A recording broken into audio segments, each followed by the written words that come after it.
Hello.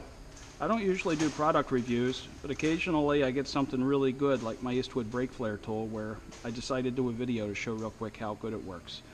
This is a relatively new product, but it's from a company that I really like, which is Ancor Marine for electrical type stuff. It's their model 703030 ratcheting crimper. They made a model before this that got like all 4 and 5 stars on Amazon and stuff like that. This is so new, there's so few that sold. So far it has 4 or 5 star reviews. It's way up there. So I figured I'd get it. It's about $70 something, but for Ancor, I'll spend the money. I had a Harbor Freight crimper, and this is all I have left for it. I took it apart, and it didn't work really well. It didn't give tight crimps. They felt tight till you really pulled on them. I was thinking about milling this down so that way the jaws can get closer because they were already bottomed out. But you really can't make it any tighter without milling it. And I said, you know what, if I get done doing that, I'll still have a cheap crimper.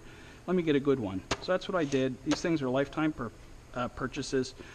This is their cheaper crimper, which is about a $20 crimper, which actually works pretty well, and it actually worked better than this Harbor Freight thing, which is going in the metal scrap bin. And it is the same as the Gardner Bender one that you can buy at Lowe's or Home Depot, which actually is pretty nice. And the Gardner Bender one has all the letters are stamped in, where this it's kind of like laser etched. So between these two, I would get one of these. I really like their terminals. They hold better than any other thing I've seen, and everything that Ancor makes is salt water impervious. It doesn't really corrode. It's good in oil, salt, gasoline, any environment. So it's really good stuff. So they're also very expensive. They're more expensive than the aviation terminals, believe it or not. And I really like their wire. It's, again, oil resistant, salt water resistant. It doesn't corrode. They kind of like tin it. I guess it's coated with something. So, but anyway, let's give this a try. So, this is 18 gauge.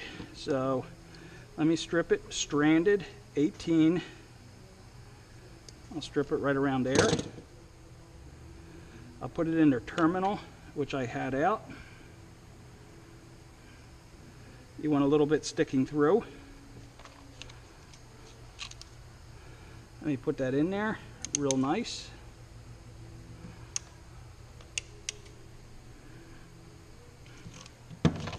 There you go.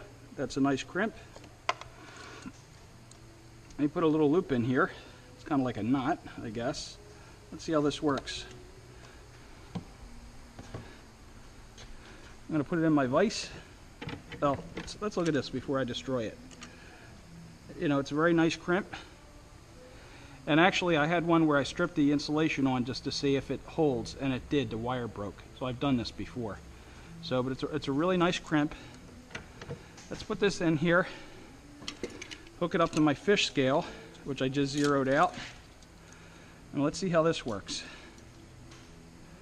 That's a lot of wire to ruin for a test. Let me get this a little bit closer. Like maybe there.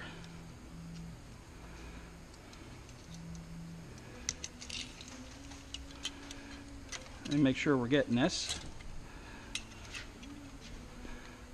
Okay, let's pull this apart.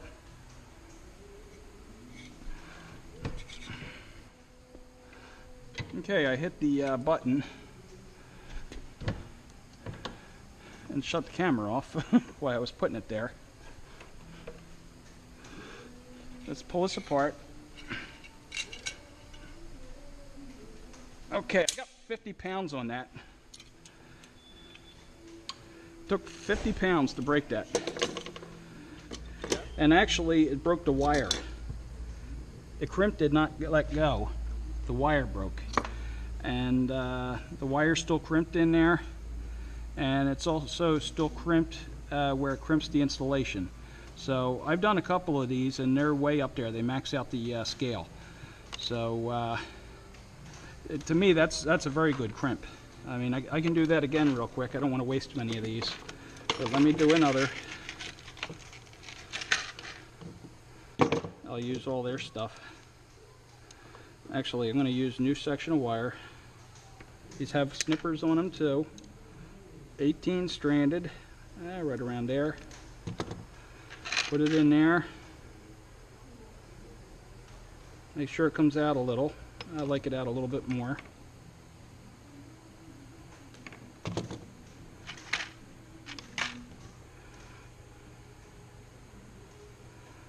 There you go. You always want to see a little bit sticking out.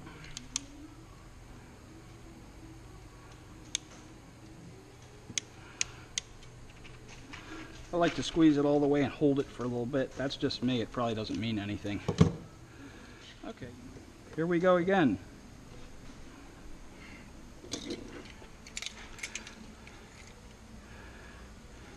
And I'm just going to hold this down. Let me reset this.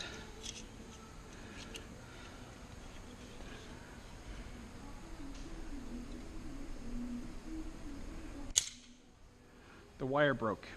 The terminal did not. And again, the wire broke at 49 pounds. So that's more than any wire is expected to handle. It actually broke right around this knot too. So I'm sure that radius had something to do with it. So I'm very happy with this. Actually, I guess a good test would be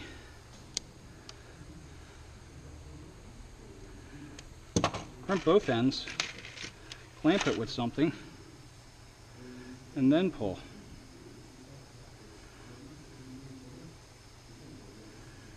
That's more than just a little bit out.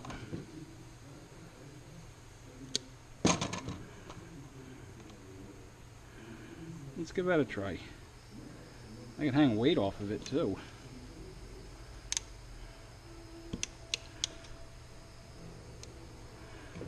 There you go.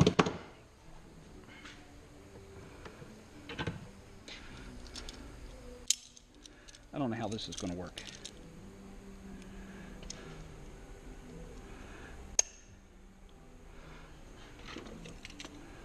Let's see where it breaks now. The two terminals.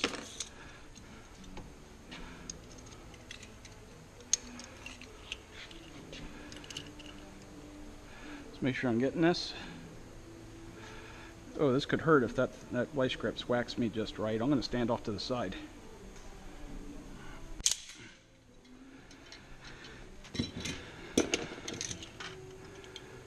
£49 again. It's consistently about 49 pounds this thing breaks. And again, it's still holding the wire. It's the wire failing. So about 49 pounds. I don't know what wire is supposed to be rated for, but like I said, I think 49 pounds is good. So that's my quickie review, or demonstration. That's my quickie demonstration of the Ancor 703030 wire crimper, double ratcheting. Like I said, $70. That's expensive for somebody like me. Some crimpers that they sell, I know aviation crimpers, are hundreds of dollars. So, but anyway, that puts on as good a crimp as I want. It's strong. The crimp holds better, stronger than the wire. Okay, well, thank you for watching. Goodbye.